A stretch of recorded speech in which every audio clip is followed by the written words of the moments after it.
Hello, everybody. Welcome back. JumpX podcast, episode number 12. We are actually mic'd up this time, so we both have individual mics. Yeah, so hopefully the audio sounds a lot better, high quality, hopefully not as echoey as well. So Yeah, true, because when we go in this room, normally it can be a bit bad. Yeah. Because we're doing it off the phone, normally, Yeah. just from the phone's mic. So, we got these. It also means we can do more videos, let's just say. We got some videos planned. Yeah, we're gonna do some filming today, actually, Yeah, after this. Yeah, So but we won't say what we're going to do.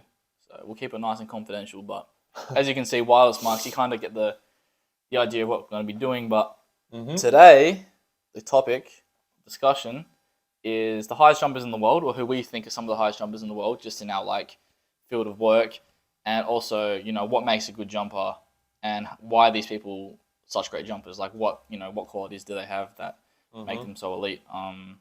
But yeah, we can just name a few just off the top of our heads. You want to name a few?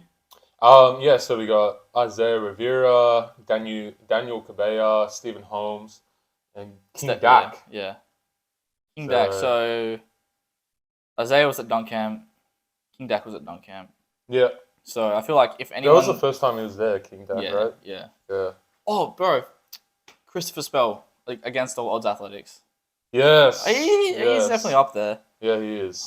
He's freaky off 1 and 2. Yeah, I'm saying he's the most diverse in terms of he can do both. He's 50 off 2 and 48 off 1.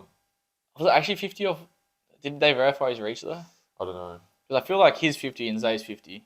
I don't know. I don't know. It's fucking high. It's definitely around there, yeah. Jordan Kilgannon. You got to say Jordan Kilgannon because, Yeah. He'd be around the 50 mark. He tested 49.5 in 2019, and I think he's jumping higher. So I think it's just a matter of time before he does it on the Vertec and actually confirms it. Zay's, without a doubt, is over 50. And he didn't cheat his reach either. Because a lot of these people are like, oh, this is as high as or if you're on the Spotify, you can't see this, but if you're on YouTube, this is how high they come. No, but then you have PPA that only verified Dax, and then apparently Isaiah's wasn't verified. Yeah, I find I don't know. It's weird they have their own standard. Yeah. I don't know. So it's really weird, yeah. And then Nathan was telling me, as in Nathan George, when he stayed with us, apparently, because you know how there's the two coaches at PPA, they were measuring the reaches differently. So there was less consistency. One was getting pulled up more than the other. Really? Interesting. Yeah. I can't remember the exact details. I'd have to ask Nathan again. But apparently there was at dunk camp there can be a bit of discrepancy. Well, we're gonna find out this year, anyways. Next year. Well, next year. Yeah. Because tickets are actually going out. Yeah, it's almost can say this year. Almost, yeah. Which is crazy. Facts. Yeah. No, that'd be good. You, me, Hack, your brother. Yeah. Yeah. Hopefully those two can come as well. Dunk camp next year. You're gonna test a 50? Yeah, bro. What would I have to touch? 12 or 12.1? Which is pretty fucked. What's your highest? It would have been on your Vertec. Oh, it was 2 years ago though. That was 11.5, 2 years ago. Yeah, I did do testing at uni one time, but I don't know what it was because it was in centimeters. I don't remember what the number was, but I maxed out that Vertec. It was not 12 foot, by the way. Yeah. I didn't but it was one of those weird cheap ones. Yeah. So it wasn't legit. Nah, but I feel like that was anyway. We'll see what it's kind of like how they do testing in the NBA. Yeah, it was pretty fucking scuffed, bro. But yeah. Other than that, I'm trying to think who else we could put on the list. CJ Champion's always going to be up there. You reckon? He doesn't really post much anymore, but when he posts a lot, well, I'm a dunk nerd, so I Yeah. I know all these old videos back to 2015. Yeah. I'd say 2017 CJ. There was this one session they were having a photo shoot with the Golden Bear, and it was at the Orlando. This is actually so fucking nerdy of me, just pulling up some random session, but it was at the Orlando Magic facility, right? Yeah. 10-foot rim, or maybe it was 9'11 and a half, but he got there on it, easily, a legit angle. So I feel like that jump there was probably around a 50. Yeah. Because he's 6 foot, so that would roughly work out. That's crazy, man. Yeah, but he's had injuries and shit, so I don't really know. And he doesn't really post as much, so you can't really tell. Hamilton is pretty up there as well. Oh, fuck, true. He's pretty up there. I don't know if it's 50. I mean, there's a few posts where he said he's had 50, but we don't know. No, he's never tested. Oh, no, he does test, but he never tells us his reach. He'll just hit the Vertec and Yeah. Like, there's that one jump he did. Like, the guy throws it off the backboard and he tries to, like... Yeah. Yeah, they just look messed up. Yeah. Might have been 9-10 rim, Yeah, I was gonna say, I but don't know the ring height. still, dude. He had his, like, what? Like, tight head above the ring? Yeah. So... It's really hard to tell online, to be honest. Yeah, it's hard. Different ring heights, camera angles. People could lie as well. They lie about the ring Easily. heights. Yeah. Especially if you're short. You know what I mean? I reckon it's easier to get away with lying about it. If you're under 5'9", it becomes, like, ridiculous, like, how high rings can look on you. Yeah. Or, like, Dexton, for example, I think he would have maybe, like, a 45 around that. Yeah. But he will easily claim, like, 60. Yeah. Well, it's like when you're a bit bigger too, every ring looks low. Yeah, but people don't realize. Yeah, no shit. Yeah. Yeah. Like for myself, like almost every ring looks lower. Yeah. So. Yeah. Yeah, because you get those comments too much. Not he sometimes. No. Not as much as someone like Travis Reynolds. But he's literally 6 foot. Yeah, I know. What the fuck? Yeah, I know. But people are just hating because they can't do what he does. So. Yeah, Travis is a bit of a self-bounce menace. Wait, I don't know. Oh. He's probably posted by the time this thing came out because he sent me like a exclusive clip he hit today. Oh really? Yeah, pretty cool dunk. Oh, we can't share. I mean, by the time this comes out, he's probably posted it. Yeah, true. We can share. It was a you know like the Vince Carter 360 windmill. Yeah. It was like that off a self bounce. That's fucking. Yeah. That's crazy. Yeah, that is crazy. He's on Demon Time. So if you guys know what he's had a few female issues. Oh really? Yeah. Oh my god. Yeah, bro got fucked over, so he's on Demon Time. He texts me, he's like, Tom, I'm gonna smash this rim today. Literally 2 hours later, sends me. These females are powerful fuel sources. Fuel sources. That's a sick dunk though, right? Yeah. It is a sick dunk. But yeah. Anyways. Like looking at our notes here, I guess the gist of like, you know, we're talking about the highest jumpers in the world. Why are they the highest jumpers in the world? Right? I think there's one. Hey? Yeah, I was gonna say there's one thing they all have in common. Go on. Jump reps. Yep. Yeah. I think that's not really debatable. Yep. Like anyone who's the best at something in the world, they have done it the most. Pretty much. 100%. Jordan, you know, as I always say, Jordan Kilgannon, Isaiah Rivera. I'm sure Stephen Holmes, or Holm, whatever his last name actually is. I'm sure he did high jump from a very early age, and although he's never actually used the Vertec to test his vert, and he's like late 40s now. So he's quite old. He obviously is not in his prime, but when he was in his prime in the early 2000s, I feel like he'd have an easy over 50-inch vert. Just 'cause I think he was like 5'10", and he was clearing like. And it's off 1 foot too, as well. Yes. Which is crazy. And that's kind of like a segue into the next kind of subtopic is people always ask, they're like, Tom, what's better, 1 foot or 2 foot? I'm like, I don't know how to fucking answer. Yeah, I put a poll out on my story. Yeah, what and the fuck? most people did vote.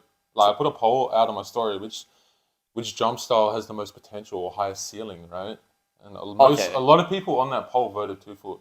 Well, that's right. So yeah, it is right. Yeah. Well, the highest recorded jump at the moment is 2 foot, right? And I don't think we've seen a ceiling of 2 foot yet. No. So obviously each year we're getting closer, but it's hard to say what the ceiling is, dude. Because people used to say jumping 50 was impossible. Yeah. Right now we've got like multiple people jumping 50 easily. Although you could argue that people have been jumping 50 for years in high jump. It's just that they never tested. Yeah. So I feel like there's a lot of underrated people in high jump who are actually like athletic as fuck. Yeah. You just don't see because like. Well, there's probably a lot of people like that in the world as well. Yeah, and you know what I mean? Just like genetic like phenoms that like no one knows about no as one well. gets seen. Yeah. And then one day their mates like, oh bro, you're crazy, man. You should start posting on Instagram. Then they start posting on Instagram, and then blow up. Yeah. Yeah. You know, like that guy I showed you today. Don't remember his name, but oh yeah, I've never seen him before. But he's kind of crazy. Yeah. And you're like, who the hell is this guy? You know what I mean? He's sick. He's only just started posting dunks, so. There you go. I think most people think 2 foot is better. Like when they say, oh, 2 foot's better or whatever. It's because 2 foot in the media, it's more prevalent. So people who play basketball are more likely to be 2 foot jumpers just because of the nature of it. And basketball is a very like digestible thing online. A lot of people play it. Compare that to track and field, that's already like narrowed the audience, and then narrowed again to just specifically high jump, right? It's like way, way, way lower. So I mean, how many people are high jump enthusiasts? I wouldn't say that many. What's this car doing? Don't know. Oh, it's just the neighbours. Okay. Don't worry about it. But anyways. Yeah. And that's really why you don't see all these people like saying the best jumpers in the world are high jumpers. It's just because you don't see it online as much. Yeah. But realistically, if you actually put them on a Vertec or a Force Plate or something, you'd be seeing a lot more than just 3 people over 50. Yeah, it'd be interesting for sure to compare like people like Isaiah Rivera, like King Dak, like get them on a Vertec and then get those high jumpers on a Vertec. Yeah, and they're all one. You know what I mean? But like realistically, like would that ever happen? Because like realistically, like for everyone to test properly, they'd have to be peaked, like be weird. Oh, you mean all on the same day? Yeah. Yeah, that's not. There's just so many variables. You know what I mean? First that of all, can influence. Yeah, the high jumpers don't give a fuck. Yeah. They care about how they can, contort their body to get over the bar. Exactly. And Isaiah's actually said this. He doesn't really care anymore about Vertex testing. He's like, I've hit. Well, he's kind of like, yeah, he's got to that point where it's just like, oh, whatever, you know what I mean? Yeah. Like, he might, but it's not like a. For him? Yeah. Well, it's like Michael Jordan after he won like 6 NBA championships in a row. Well, not in a row, but 3, then 1 year apart, then 3. Yeah. Once you get to that level, it's just kind of like, you know what I mean? Like, what else is there?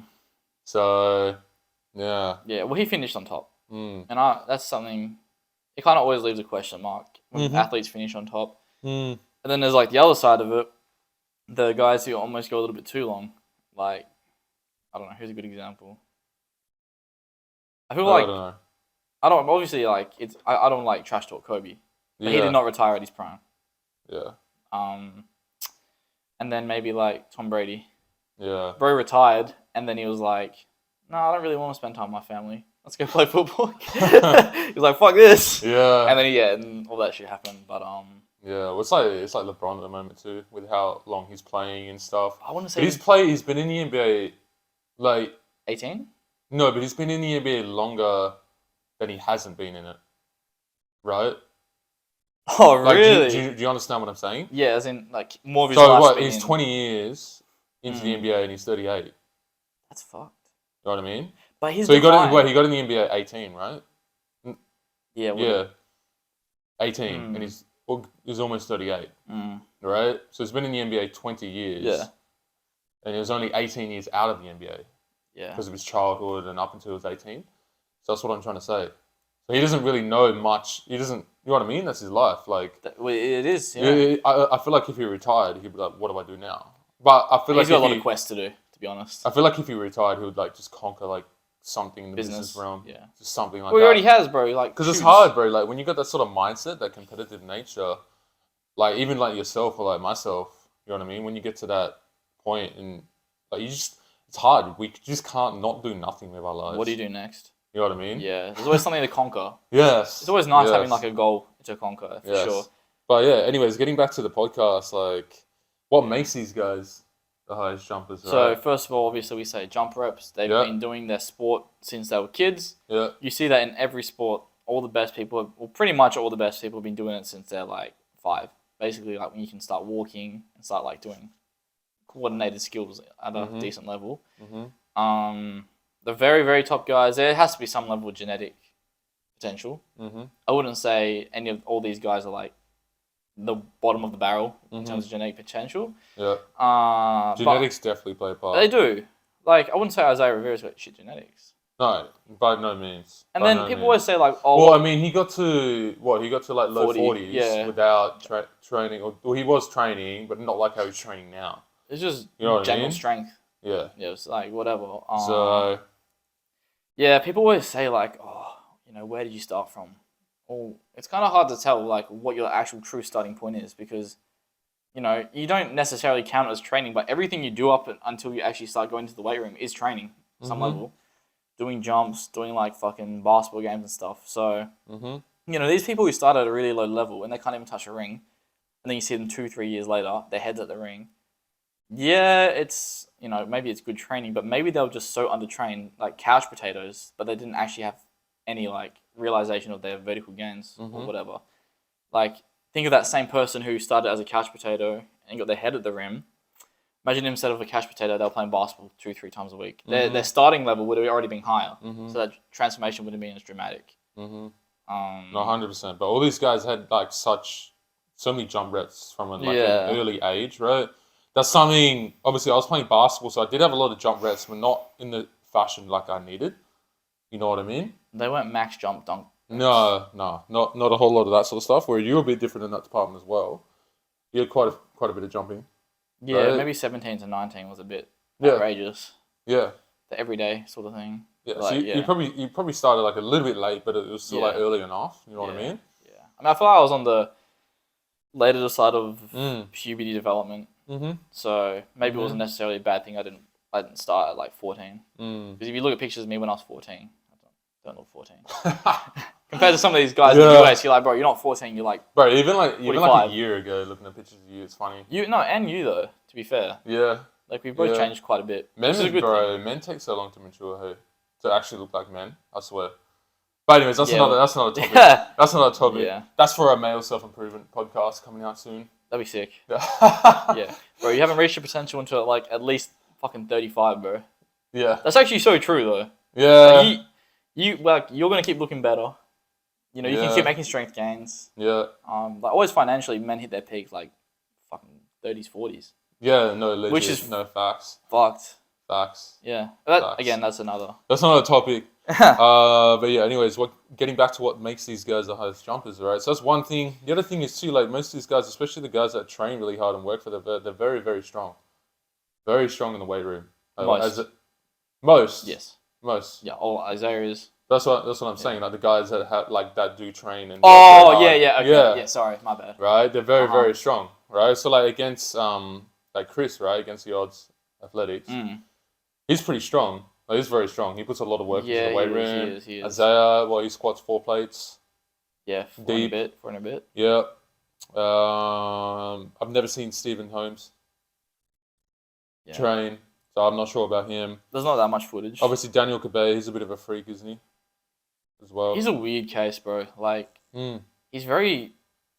I don't know if you follow him on Instagram, but he's a doctor of something. Yeah. But like some of the practices he preaches on his Instagram now, I think he tore his Achilles like 2 years ago. But some of the stuff he preaches now is very like, I don't know, I guess controversial. Like some of the exercises, but back in the day when he was, getting his head at the rim off like 1-2 steps, he was doing all the compound lifts. He was strong as fuck. Like he was jacked. That's something with you as well. Like your vert's like at least 45 inches plus. Right? Yeah, I'd say 45 at least. Well, you squat like 190? 195 is my back squat PR. Yeah, so there you go. There you go. Oh, okay. This depends on the weight, by the way, everyone. Like how much you weigh. Yeah. Because I don't care if you can squat 200 kilos if you weigh 200 kilos. Yeah. Like. Yeah. Okay. Yeah. So it's relative. We're talking relative strength. Yeah, relative to your body weight, right? So but then we can get into the whole thing like if you're taller, you don't have to squat as much relatively. Yeah. There's no magic number. It's gonna vary for everyone. Oh yeah. But at the end of the day, these guys are very strong. Yeah. Especially relative to their body weights. Well, and they can produce a lot of force very quickly. Yes. Most importantly. Yes. Have you heard of the thing? It's like, what do they say? You must squat 1.5 times your body weight before you do any plyos. Oh yeah, no. What the? Yeah. No. Are you dumb? I don't know who said that. That's just people misconstruing Yuri Verkhoshansky's work. Is that Russian guy? Yeah, the Russian guy that pretty much invented plyometrics and stuff. It's like you know about him? It's like Plus Plyos' dad, Matt McInnes' father. Yes. Yeah. Godfather, yes. Yeah, the godfather of plyos. Yes, is the godfather of plyometrics. Interesting. Yes. So it's like that's just them misreading his research and stuff. Oh, so I can't do like. So it's like It's like Chinese whispers, if you know what I'm saying. Yeah. So. Oh, okay. So it got like misinterpreted. Yes. So you're saying, because people literally take it like this. They'll be like, if I can't squat 1.5 times body weight, I can't even do like a single leg hop. Yeah. Because I will die instantly. That's how bad it's gotten. That's even dumb in of itself to say, because you're like biasing slightly. Well, you're biasing different muscles when you're doing hopping. You're using mostly your Achilles and calf, especially if you're staying quite stiff through the knee joint. Yeah. So it's mostly an Achilles and calf movement. And and they talk about squat as in the 1.5 times body weight. Yeah. That's the movement they're referring to. Yeah. Yeah. But yeah, that's a whole thing. At the end of the day, the best thing they can prepare you for more intensive plyometrics is plyometrics. Lower level plyometrics that are less intensive in nature and just building up slowly. That's what we do, bro, at JumpX. You know what I mean? Yeah. So, we literally have different circuits based on the athlete's like level on, you know, how many plyometrics they've done in the past, all that kind of stuff. Like even you mentioned to me before, you said you're going to experiment with tempo running. Right? Do you want to quickly like explain, you know, what you're going to do, why you're doing it? Oh, well, I need to develop more elasticity in my tendons, joints, all that. So I'm going to utilize sub-maximal running, high volumes. So it's going to help build, you know, capacity through the tendon. You know, it's going to handle the amount of volume I can load, which will improve my Achilles health. Right? At the end of the day, Achilles strength is built better through volume, not intensity. Yeah. Marathon runners. Yeah, Marathon no, exactly. runners, So it's going to help that, but it's also going to get me more athletic too. Because like, I look at one of the bounciest athletes I train, right? Jeff, he's a sprinter. How did he get that way? Through running, doing a shit ton of running, a shit ton of sprinting. Yeah. Right? That's why he's so reactive and like bouncy off the ground. And that's why he looks so effortless when he jumps. Yeah. You know what I mean? He looks like a Halo player when he jumps. Yeah. Well, he didn't get all of his elastic qualities from doing 5 sets of 2 box jumps. Or like depth jumps or some shit. Yeah, by the way, box jumps aren't players. Let me just fucking say that right now. Bro, people are outrageous with that shit. Like, fuck off. Yeah. But yeah, for sure. And I'm sure he sprinted. But that leads into, that's another component that makes these guys freaky and makes some of these guys the highest jumpers in the world. They're all super elastic, super stiff through their tendons. Like Isaiah, against the odds, especially with him being who? Chris. Oh, Chris. Yeah. Especially with him being freaky off 1 foot as well. Yeah, bro. So it's hard, man, being good at 2 plants, because the thing that makes you really, really fucking athletic on 1 foot is. And this is part of what makes John Morant pretty freaky as well. Yeah, but his 2 foot's way better. Yeah, no, he's still good, but his 2 foot is way better. Yeah. Obviously, yeah. I'm just thinking, I'd say one guy who kind of doesn't fall under that as the, you know, a super elastic guy would be Chi.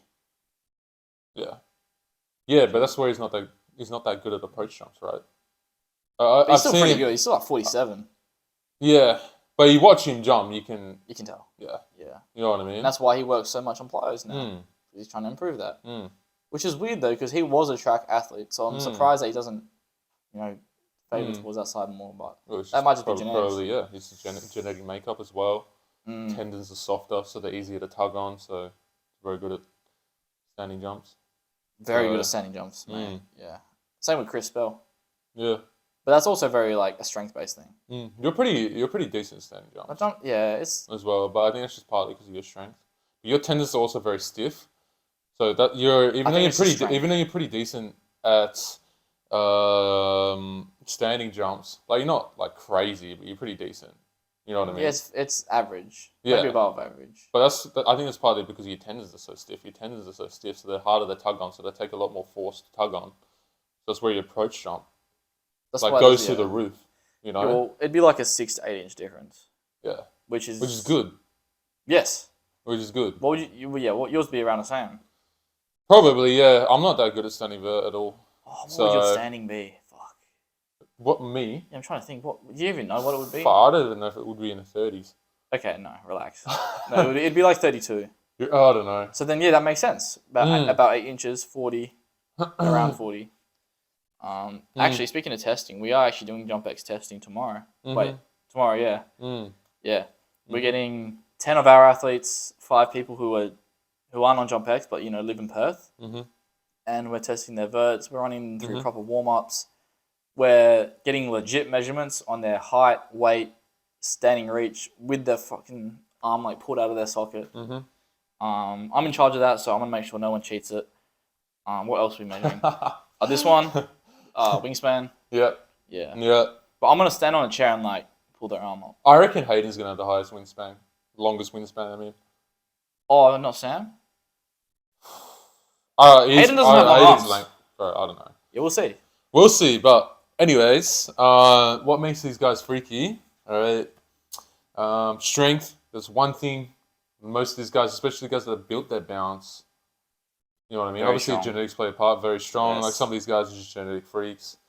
Periodized programming. Yeah.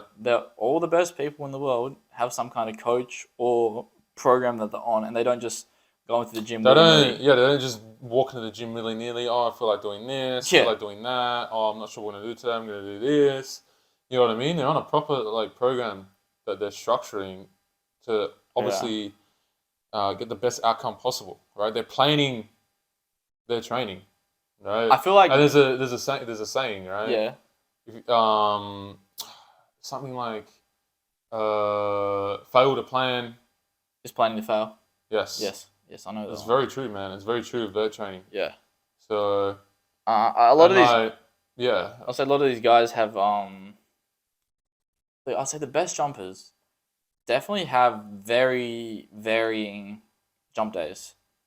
Like when I say it's that, so I mean, individualized because what's optimal is different for everyone. I just feel So like they can literally go from like a 45-inch day, and then you taper them off. Like so, 45 inches is like their fucked week, like they're super fatigued, and then you taper them off and deload them, and then they're jumping 50, 51. Like they have that big, and they're happy to have that.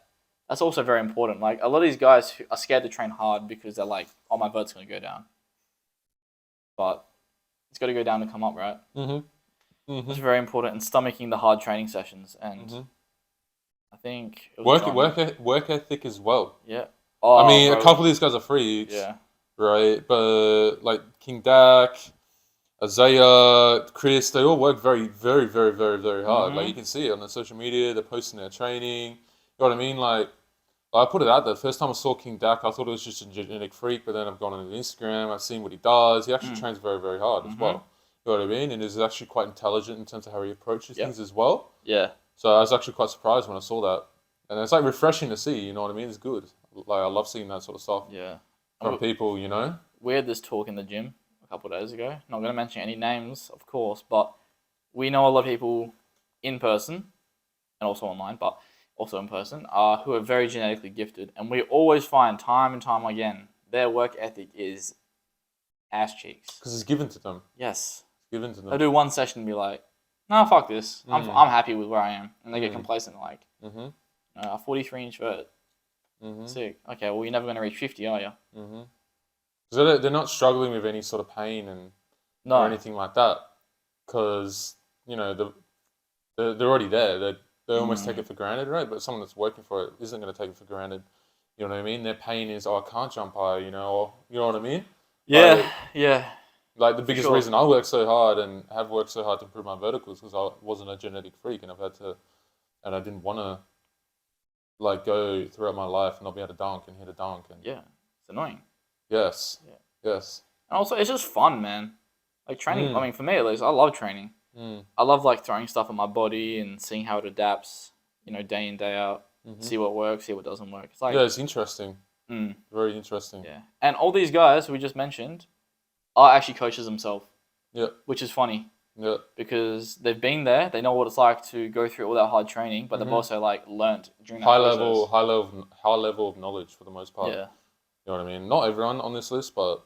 Well, Isaiah for sure. Yeah, so they have Isaiah's a high level of knowledge, standout. put the time in to actually learn, Yeah. you know, how to actually develop, you know, a vertical jump. Yeah, you got to be willing to learn, man. And you always got to be learning, always got to be experimenting as well. I mean, look at our programs from even 6 months ago, right, on Train Heroic.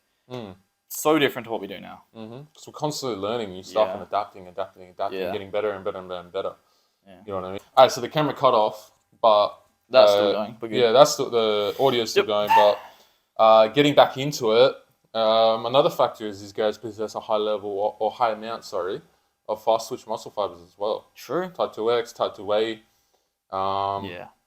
More so Type 2A with these guys that have trained more extensively. Just because, that's what strength training does. Yes. You get more. You shift more to Type 2A. Not as explosive as Type 2X, which is more genetics, right? Oh, fuck yeah. Yeah. Yeah. And you'll see sprinters. So always coming back. Sprinters are born, not made. Yes. Although they can be made in some capacity, but yeah. Very high level of Type 2X. But then also, it's that and also, of course, tendon stiffness. There's like research. Things, There's like, you've seen the research, like, if you rest and do like nothing on that muscle group, generally you'll see like shifting towards Type 2X because obviously they're less vascular, but they are less vascular, meaning that, you know, just sitting here doing nothing, if they're less vascular, these muscles, it requires less energy for your body and your body's always trying to do the easier thing, right? Mm-hmm. And that's why if you don't train, your body's always going to revert back to a smaller, skinnier version of you because it's easier to maintain. It's like where homeostasis is. And by doing training, you're throwing out homeostasis, and your body's like, oh, fuck, let's get better. Because if we don't get better, we're going to die. So... Yeah, because obviously part of developing a huge vertical jump, you need to be able to produce a shit ton of force. But it's not only about that. If that was the only thing, then powerlifters would have 50-inch verts, but they don't. You need to be able to produce that force very quickly as well. You need to have both. Yes. Both those qualities, right? It's important. Yeah, jumping higher is not easy. No. I'd say it's the second hardest thing to do. Third hardest. Third. Okay. Okay, so... So elaborate on that for everyone. We got vertical jump increasing. Yeah. Sprinting. Yeah. Forward left-hand parking. Bro, I can't forward left-hand park to save my life. It's so hard. You thought I was going to say some, like, fuck shit. Yeah. No. Yeah. Oh, man, no, that's funny. You can make so many jokes about that. Yeah. Speaking of jokes, we have our own meme page now. Yeah. People have been asking me who's made it, and, like, you don't even know. I don't know. I reckon it's Hayden. Yeah. I don't know if you've asked him, but I think it's Hayden. I feel like it'd be someone who you'd least expect. You know what I mean? Like, what if, like, it could be Sam, you know what I mean? Like, yeah, but you wouldn't expect it, you know what I mean? So it's got to be someone who kind of knows our inside joke. It'll be someone from Perth for sure. There's no way. Yeah, you know, so. What should be Nathan? Maybe, bro, I reckon it's Hack and he's all playing it off. Hack's making jokes about himself. Yeah, I reckon. Hack's becomes No, but that's the best thing to do. If you're trying to not get found out, you would make jokes about yourself. Yeah, okay. You know what I mean? So then there's like someone else is making like... JumpX lie detector test. Yeah. We'll do that. Yeah. Is there anything else on the... Like how you can maximize your potential as an athlete without being genetically gifted, right? So obviously all the things we talked about, like get dumb strong. You know what I mean? And that doesn't mean any movement. It needs to be somewhat specific to jumping. Yeah. And that's where like back squatting is going to be one of the best movements. Yeah. Because it's like, it's general.